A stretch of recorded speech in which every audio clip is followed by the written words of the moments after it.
जय माता दी। प्रेम से बोलिए संतोषी माता की जय। आज शुक्रवार के दिन आप सुनिए संतोषी माता की व्रत कथा एवं आरती। एक बुढ़िया थी और उसके 7 पुत्र थे। 6 कमाने वाले थे, एक निकम्मा था। बुढ़िया माँ 6 पुत्रों की रसोई बनाती, भोजन कराती और पीछे से जो कुछ बचता सो 7वें को दे देती थी। परंतु वह बड़ा भोला भाला था, मन में कुछ विचार न करता था। एक दिन अपनी बहू से बोला, देखो मेरी माता का मुझ पर कितना प्यार है। वह बोली, क्यों नहीं, सबका जूठा बचा हुआ तुमको खिलाती है। वह बोला, भला ऐसा भी कहीं हो सकता है? मैं जब तक आंखों से देख न लूं मान नहीं सकता। बहू ने हंसकर कहा, तुम देख लोगे तब तो मानोगे। कुछ दिन बाद बड़ा त्योहार आया। घर में 7 प्रकार के भोजन और चूरमा के लड्डू बने। वह जांचने को सिर दर्द का बहाना कर पतला कपड़ा सिर पर ओढ़कर रसोई घर में सो गया और कपड़े में से सब देखता रहा। 6 भाई भोजन करने आए। उसने देखा माँ ने उनके लिए सुंदर सुंदर आसन बिछाए हैं, 7 प्रकार की रसोई परोसी है। वह आग्रह करके जिमाती है। वह देखता रहा। 6 भाई भोजन कर उठे तब माता ने उनकी जूठन थालियों में से लड्डुओं के टुकड़ों को उठाया और एक लड्डू बनाया। जूठन साफ करके माँ ने पुकारा, उठो बेटा, 6 भाई भोजन कर गए, अब तू ही बाकी है, उठना, कब खाएगा? वह कहने लगा, माँ मुझे भोजन नहीं करना, मैं परदेश जा रहा हूँ। माता ने कहा, कल जाता तो आज ही जा। वह बोला, हाँ हाँ आज ही जा रहा हूँ। यह कहकर वह घर से निकल गया। चलते समय बहू की याद आई। वह गौशाला में उबले थाप रही थी। वहीं जाकर उससे बोला, मेरे पास तो कुछ भी नहीं है, यह अंगूठी है, सो ले और अपनी कुछ निशानी मुझे दे। वह बोली, मेरे पास क्या है, यह गोबर भरा हाथ है। यह कहकर उसकी पीठ में गोबर के हाथ की थाप मार दी। वह चल दिया। चलते चलते दूर देश में पहुंचा। वहां पर एक साहूकार की दुकान थी। वहां जाकर कहने लगा, भाई मुझे नौकरी पर रख लो। साहूकार को जरूरत थी। बोला, रह जा। लड़के ने पूछा, तनख्वाह क्या दोगे? साहूकार ने कहा, काम देखकर दाम मिलेगा। साहूकार की नौकरी मिली। वह सवेरे 7 बजे से रात तक नौकरी बजाने लगा। कुछ दिनों में दुकान का सारा लेन देन, हिसाब किताब, ग्राहकों को माल बेचना, सारा काम करने लगा। साहूकार के 7-8 नौकर थे। वे सब चक्कर खाने लगे कि यह तो बहुत होशियार बन गया है। सेठ ने भी काम देखा और 3 महीने में उसे आधे मुनाफे का साझेदार बना लिया। वह 12 वर्ष में ही नामी सेठ बन गया और मालिक सारा कारोबार उस पर छोड़कर बाहर चला गया। अब बहू पर क्या बीती सो सुनो। सास ससुर उसे दुख देने लगे। सारी गृहस्थी का काम करा के उसे लकड़ी लेने जंगल में भेजते। इसी बीच घर की रोटियों के आटे से जो भूसी निकलती उसकी रोटी बनाकर रख दी जाती और फूटे नारियल के खोपरे में पानी। इस तरह दिन बीतते रहे। एक दिन वह लकड़ी लेने जा रही थी कि रास्ते में बहुत सी स्त्रियां संतोषी माता का व्रत करती दिखाई दी। वह वहां खड़ी हो कथा सुनकर बोली, बहनों, यह तुम किस देवता का व्रत करती हो और इसके करने से क्या फल मिलता है? इस व्रत के करने की क्या विधि है? यदि तुम अपने व्रत का विधान मुझे समझाकर कहोगी तो मैं भी तुम्हारा एहसान मानूंगी। तब उनमें से एक स्त्री बोली, सुनो, यह संतोषी माता का व्रत है। इसके करने से निर्धनता, दरिद्रता का नाश होता है और लक्ष्मी आती है। मन की चिंताएं दूर होती है। घर में सुख होने से मन को प्रसन्नता और शांति मिलती है। निपुत्र को पुत्र मिलता है। प्रियतम बाहर गया हो तो जल्दी आता है। कुंवारी कन्याओं को मनपसंद वर मिलता है। राजद्वारे में बहुत दिनों से मुकदमा चल रहा हो तो खत्म हो जाता है। सब तरह से सुख शांति, घर में धन जमा होता है, पैसा जायदाद का लाभ होता है, रोग दूर हो जाता है और जो कुछ मन में कामना हो वे सब इस संतोषी माता की कृपा से पूरी हो जाता है। इसमें संदेह नहीं है। वह पूछने लगी, यह व्रत कैसे किया जाता है, यह भी बताओ तो बड़ी कृपा होगी। स्त्री कहने लगी, 1.25 रुपये का गुड़ चना लेना, इच्छा हो तो 5.25 रुपये का लेना, 11.25 रुपये का भी सहूलियत अनुसार ले सकती हो। बिना परेशानी, श्रद्धा और प्रेम से जितना बन सके सवाई लेना। 1.25 रुपये से 5.25 रुपये तथा इससे भी ज्यादा शक्ति और भक्ति के अनुसार ले लेना। हर शुक्रवार को निराहार रहकर कथा कहना सुनना, इसके बीच क्रम टूटे नहीं। लगातार नियम का पालन करना। सुनने वाला कोई न मिले तो घी का दीपक जला लेना। उसके आगे जल के पात्र को रखकर कथा कहना, परंतु नियम न टूटे। जब तक कार्य सिद्ध न हो नियम का पालन करना और कार्य सिद्ध हो जाने पर ही व्रत का उद्यापन करना। 3 मास में माता फल पूरा करती है। यदि किसी के खोटे ग्रह हो तो माता 1 वर्ष में अवश्य कार्य को सिद्ध करती है। कार्य सिद्ध होने पर ही उद्यापन करना चाहिए, बीच में नहीं। उद्यापन में 2.5 सेर आटे का खाजा तथा इसी परिणाम से खीर तथा चने का साग करना। 8 लड़कों को भोजन कराना। जहाँ तक मिले देवर जेठ भाई बंधु कुटुंब के लड़के लेना। न मिले तो रिश्तेदारों और पड़ोसियों के लड़के बुलाना, उन्हें भोजन कराना। यथाशक्ति दक्षिणा दे माता का नियम पूरा करना। उस दिन घर में कोई खटाई न खा पावे, इस बात का ध्यान रखना। यह सुनकर बुढ़िया के लड़के की बहू चल दी। रास्ते में लकड़ी के बोझ को बेच दिया और उन पैसों से गुड़ चना ले माता के व्रत की तैयारी कर आगे चले और सामने मंदिर देख पूछने लगे, यह मंदिर किसका है? सब कहने लगे, संतोषी माता का मंदिर है। यह सुन माता के मंदिर में जा माता के चरणों में लौटने लगी। दिन होकर विनती करने लगी, माँ मैं निपट मूर्ख हूँ, व्रत के नियम कुछ नहीं जानती, मैं बहुत दुखी हूँ। हे माता जगजननी, मेरा दुख दूर कर, मैं तेरी शरण में हूँ। माता को दया आई। एक शुक्रवार बीता कि दूसरे शुक्रवार को ही उसके पति का पत्र आया और तीसरे को उसका भेजा हुआ पैसा भी आ पहुंचा। यह देख जेठानी मुंह सिकुड़ने लगी, इतने दिनों में पैसा आया, इसमें क्या बड़ाई है? लड़के ताने देने लगे। काकी के पास अब पत्र आने लगे, रुपया आने लगा।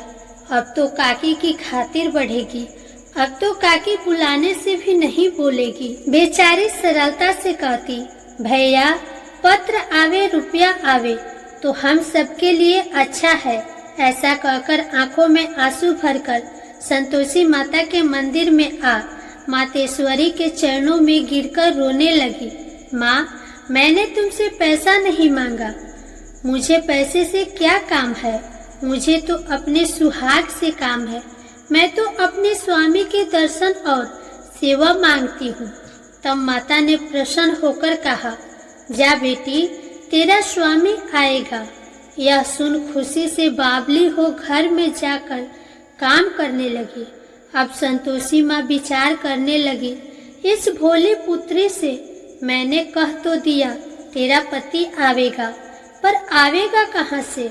वह तो स्वप्न में भी इसे याद नहीं करता, उसे याद दिलाने मुझे जाना पड़ेगा। इस तरह माता बुढ़िया के बेटे के पास जा स्वप्न में प्रकट होकर कहने लगी, साहूकार के बेटे सोता है या जागता है? वह बोला, माता सोता भी नहीं हूँ, जागता भी नहीं हूँ, बीच में ही हूँ, कहो क्या आज्ञा है? माँ कहने लगी, तेरा घर बार कुछ है या नहीं? वह बोला, मेरा सब कुछ है माता, माँ बाप भाई बहन बहू, क्या कमी है? माँ बोली, भोले पुत्र, तेरी स्त्री घोर कष्ट उठा रही है, माँ बाप उसे दुख दे रहे हैं, वह तेरे लिए तरस रही है, तू उसकी सुधि ले। वह बोला, हाँ माता, यह तो मुझे मालूम है, परंतु मैं जाऊं तो जाऊं कैसे? प्रदेश की बात है, लेन देन का कोई हिसाब नहीं हुआ, कोई जाने का रास्ता नजर नहीं आता, कैसे चला जाऊं? माँ कहने लगी, मेरी बात मान, सवेरे नहा धोकर संतोषी माता का नाम ले, घी का दीपक जला, दंडवत कर दुकान पर जा बैठना, देखते देखते तेरा लेन देन सब चुक जाएगा, जमा माल बिक जाएगा, सांझ होते होते धन का ढेर लग जाएगा। वह सवेरे बहुत जल्दी उठा, स्नान कर संतोषी माता को दंडवत कर घी का दीपक जलाकर दुकान पर जा बैठा। थोड़ी देर में वह क्या देखता है कि देने वाले रुपये लाए, लेने वाले हिसाब लेने लगे। कोठे में भरे सामानों के खरीदार नगद दाम में सौदा करने लगे। शाम तक धन का ढेर लग गया। माता का चमत्कार देख प्रसन्न हो मन में माता का नाम लेकर घर ले जाने वास्ते गहना कपड़ा खरीदने लगा और वहाँ के काम से निपट वह घर को रवाना हुआ। इधर बहू बेचारी जंगल में लकड़ी लेने जाती है। लौटते वक्त माँ के मंदिर पर विश्राम करती है। वह तो उसका रोजाना रुकने का स्थान था। दूर से धूल उड़ती देख वह माता से पूछती है, हे माता, यह धूल कैसी उड़ रही है? माँ कहती है, हे पुत्री, तेरा पति आ रहा है। अब तू ऐसा कर, लकड़ियों के 3 बोझ बना ले, एक नदी किनारे रख, दूसरे मेरे मंदिर पर और तीसरा अपने सिर पर रख। तेरे पति को लकड़ी का गट्ठा देखकर मोह पैदा होगा। वह वहाँ रुकेगा, नाश्ता पानी बना खाकर माँ से मिलने जाएगा। तब तू लकड़ियों का बोझ उठाकर घर जाना और बीच चौक में गड्ढा डालकर 3 आवाजें जोर से लगाना, लो सासू जी, लकड़ियों का गड्ढा लो, भूसी की रोटी दो और नारियल के खोपरे में पानी दो। आज कौन मेहमान आया है? माँ की बात सुन बहू बोली, बहुत अच्छी माता, कहकर प्रसन्न हो लकड़ियों के 3 गट्ठे ले आई। एक नदी तट पर, एक माता के मंदिर पर रखा। इतने में ही एक मुसाफिर आ पहुंचा। सूखी लकड़ी देख उसकी इच्छा हुई कि अब यहीं विश्राम करे और भोजन बना खाकर गांव जाए। इस प्रकार भोजन बना विश्राम कर वह गांव को गया, सबसे प्रेम से मिला। उसी समय बहू सिर पर लकड़ी का गट्ठा लिए आती है। लकड़ी का भारी बोझ आंगन में डाल देती है और जोर से 3 आवाज देती है, लो सासू जी, लकड़ी का गट्ठा लो, भूसी की रोटी दो, नारियल के खोपरे में पानी दो। आज कौन मेहमान आया है? यह सुनकर सास बाहर आकर अपने दिए हुए कष्टों को भुलाते हुए कहती है, बहू ऐसा क्यों कहती है? तेरा मालिक ही तो आया है। आ बैठ, मीठा भात खा, भोजन कर, कपड़े गहने पहन। इतने में आवाज सुन उसका स्वामी बाहर आता है और अंगूठी देख व्याकुल हो माँ से पूछता है, माँ यह कौन है? माँ कहती है, बेटा यह तेरी बहू है। आज 12 वर्ष हो गए तू जब से गया है, तब से सारे गांव में जानवर की तरह भटकती फिरती है। काम काज घर का कुछ करती नहीं, 4 समय आकर खा जाती है। अब तुझे देखकर भूसी की रोटी और नारियल के खोपरे में पानी मांगती है। वह लज्जित हो बोला, ठीक है माँ, मैंने इसे भी देखा और तुम्हें भी देखा है। अब मुझे दूसरे घर के ताले की चाबी दो। तब माँ बोली, ठीक है बेटा, तेरी जैसी मर्जी, कहकर चाबी का गुच्छा पटक दिया। उसने तीसरी मंजिल के कमरे को खोलकर अपना सारा सामान जमाया। एक दिन में ही वहां राजा के महल जैसा ठाठ बाट बन गया। अब क्या था, वे दोनों सुखपूर्वक रहने लगे। इतने में अगला शुक्रवार आया। बहू ने अपने पति से कहा कि मुझे माता का उद्यापन करना है। पति बोला, बहुत अच्छा, खुशी से करो। वह तुरंत ही उद्यापन की तैयारी करने लगी। जेठ के लड़के को भोजन के लिए कहने गई। उसने मंजूर किया, परंतु पीछे जेठानी अपने बच्चे को सिखलाती है, देखो रे, भोजन के समय सब लोग खटाई मांगना, जिससे उसका उद्यापन पूरा ना हो।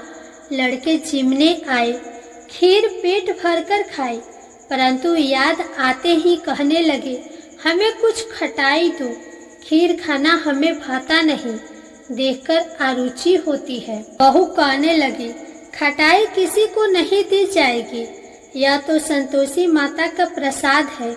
लड़के तुरंत उठ खड़े हुए, बोले, पैसा लाओ। भोली बहू कुछ जानती नहीं थी, सो उन्हें पैसे दे दिए। लड़के उसी समय जाकर इमली खरीदकर खाने लगे।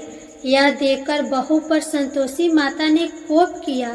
राजा के दूत उसके पति को पकड़कर ले गए। जेठ जेठानी मनमाने खोटे वचन कहने लगे। लूट लूट कर धन इकट्ठा कर लाया था, सो राजा के दूत पकड़कर ले गए। अब सब मालूम पड़ जाएगा जब जेल की हवा खाएगा। बहू यह वचन सहन नहीं कर सकी। रोती रोती माता के मंदिर में गई। हे माता, तुमने यह क्या किया? हंसाकर अब क्या? रुलाने लगी। माता बोली, पुत्री, तूने उद्यापन करके मेरे व्रत को भंग किया है। इतनी जल्दी सब बातें भुलाती? वह कहने लगी, माता, भूली तो नहीं हूँ, न कुछ अपराध किया है। मुझे तो लड़कों ने भूल में डाल दिया। मैंने भूल से उन्हें पैसे दे दिए। मुझे क्षमा कर दो माँ। माँ बोली, ऐसी भी कहीं भूल होती है? वह बोली, माँ, मुझे माफ कर दो, मैं फिर तुम्हारा उद्यापन करूँगी। माँ बोली, अब भूल मत करना। वह बोली, अब ना होगी। माँ, अब बतलाओ वह कैसे आवेंगे? माँ बोली, जा पुत्री, तेरा पति तुझे रास्ते में ही आता मिलेगा। वह घर को चले। राह में पति आता मिला। उसने पूछा, तुम कहाँ गए थे? तब वह कहने लगा, इतना धन कमाया है, उसका टैक्स राजा ने मांगा था, वह भरने गया था। वह प्रसन्न हो बोली, भला हुआ, अब घर चलो। कुछ दिन बाद फिर शुक्रवार आया। वह बोली, मुझे माता का उद्यापन करना है। पति ने कहा, करो। वह फिर जेठ के लड़के को भोजन को कहने गई। जेठानी ने तो एक दो बातें सुनाई और लड़कों को सिखा दिया कि तुम पहले ही खटाई मांगना। लड़के कहने लगे, हमें खीर नहीं भाता, जी बिगड़ता है, कुछ खटाई खाने को देना। वह बोली, खटाई खाने को नहीं मिलेगा, खाना हो तो खाओ। वह ब्राह्मणों के लड़कों को लाकर भोजन कराने लगी। यथाशक्ति दक्षिणा की जगह एक एक फल उन्हें दिया। इससे संतोषी माता प्रसन्न हुई। माता की कृपा होते ही 9वें मास उसको चंद्रमा के समान सुंदर पुत्र प्राप्त हुआ। पुत्र को लेकर प्रतिदिन माताजी के मंदिर में जाने लगी। माँ ने सोचा कि यह रोज आती है, आज क्यों न मैं ही इसके घर चलूं, इसका आसरा तो देखूं सही। यह विचार कर माता ने भयानक रूप बनाया। गुड़ और चने से सना मुख, ऊपर सूंड के समान होठ, उस पर मखिया भिन भिना रही थी। दहलीज में पांव रखते ही उसकी सास चिल्लाई, देखो रे, कोई चुड़ैल आ रही है, लड़कों इसे भगाओ, नहीं तो किसी को खा जाएगी। लड़के डरने लगे और चिल्लाकर खिड़की बंद करने लगे। छोटी बहू रोशनदान में से देख रही थी। प्रसन्नता से पगली होकर चिल्लाने लगी, आज मेरी माताजी मेरे घर आई है। यह कहकर बच्चे को दूध पिलाने से हटाती है।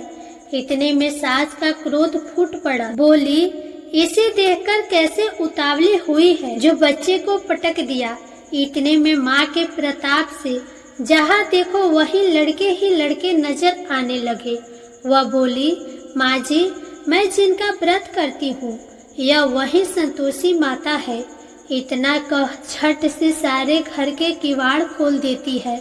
सबने माता के चरण पकड़ लिए और विनती कर कहने लगे, हे माता, हम मूर्ख हैं, हम अज्ञानी है, पापी हैं। तुम्हारे व्रत की विधि हम नहीं जानते। तुम्हारा व्रत भंग कर हमने बहुत बड़ा अपराध किया है। हे माता, आप हमारा अपराध क्षमा करो। इस प्रकार माता प्रसन्न हुई। माता ने बहू को जैसा फल दिया वैसा सबको दे। जो पढ़े उसका मनोरथ पूर्ण हो। प्रेम से बोलो संतोषी माता की जय।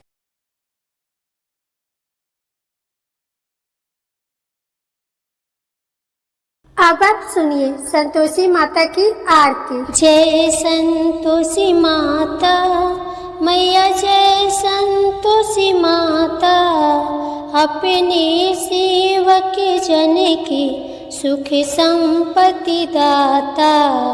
जय संतोषी माता मैया, जय संतोषी माता, सुंदर चीर सुनहरी माँ धारण कीन्हो, हीरा पन्ना दम के तन श्रृंगार लीनो। जय संतोषी माता मैया, जय संतोषी माता, गेरु लाल छटा छवि बदन कमल सोहे, मंद हसत करुणामयी त्रिभुवन मन मोहे। जय संतोषी माता मैया, जय संतोषी माता, स्वर्ण सिंहासन बैठी चवर ढोरे प्यारे, धूप दीप मधुमेवा भोग धरे न्यारे। जय संतोषी माता मैया, जय संतोषी माता, उड़े अरुचाना परम प्रिय ताम संतोष कियो, संतोषी कहलाई भक्तन वैभव दियो। जय संतोषी माता मैया, जय संतोषी माता, शुक्रवार प्रिय मानत आज दिवस सोही, भक्त मंडली आई गाथा सुनत मोही। जय संतोषी माता मैया, जय संतोषी माता, मंदिर जगमग ज्योति मंगल ध्वनि छाई, विनय करे हम बालक चरणन सिर नाई। जय संतोषी माता मैया, जय संतोषी माता, भक्ति भाव में पूजा अंग कीर्ति की जय, जो मन बसे हमारे इच्छा फल दीजय। जय संतोषी माता मैया, जय संतोषी माता, दुखी दरिद्री रोगी संकट मुक्त किए, बहुधन धान भरे घरे सुख सौभाग्य दिए। जय संतोषी माता मैया, जय संतोषी माता, ध्यान धरो जो नर तीरो, मन वांछित फल पायो, पूजा कथा श्रवण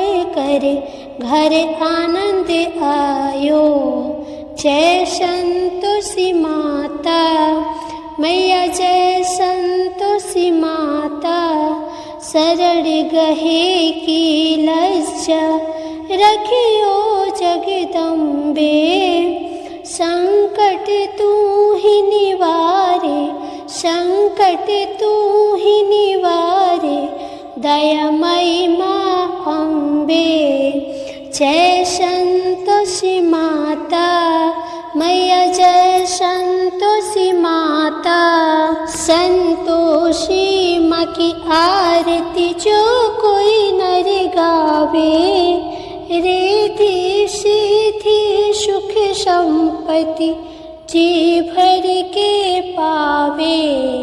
ओम जय संतोषी माता मैया, जय संतोषी माता। प्रेम से बोलिए संतोषी माता की जय।